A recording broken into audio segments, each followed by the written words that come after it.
Buyers should not take a price reduction and sellers should not offer a price reduction. I know that sounds crazy because I'm seeing a lot of price reductions out there, but the reason I'm saying that is I've got other options that will benefit the buyer more and ultimately benefit the seller because it makes the property more attractive to buy.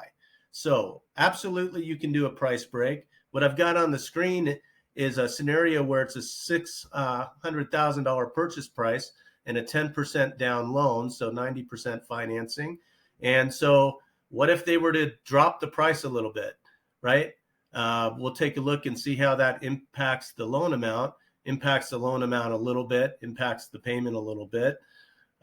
So your normal loan with no changes at all, you've got a 30-year fixed at 7.5%, for example, $37.76 would be your estimated payment. If you do a price reduction or a price break on the far right side, you see the payment at $36.92. So yes, it does lower the payment a little bit, but not anything significant, as you can tell. However, the other options you may want to consider, again, same amount of money from the seller, would be a permanent buy down, or even better, a temporary buy down.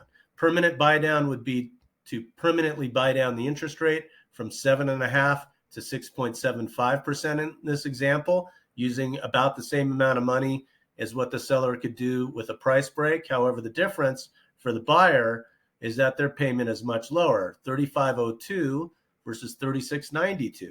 And if we want to get it even lower for the buyer, they could do a temporary buy down. Their payment starts a full 2% lower than the note rate. So they're making payments for the first 12 months at 5.5%, the second 12 months at 6.5%.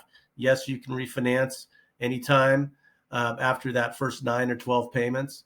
And in this case, we're talking about a huge price reduction, payment reduction, $700 a month. So there are ways to make things work in this market.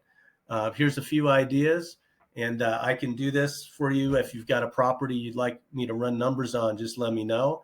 Also want to let you know, any buyer you have out there, we've got a program for them now. We have bank statement qualifying loans for self-employed. They don't need tax returns. We have loans for investors. They don't need tax returns. It's based on the property cash flow. We have an incredible opportunity. We just need to look for all the sources of business together, and let's get it done. Talk to you soon, I hope.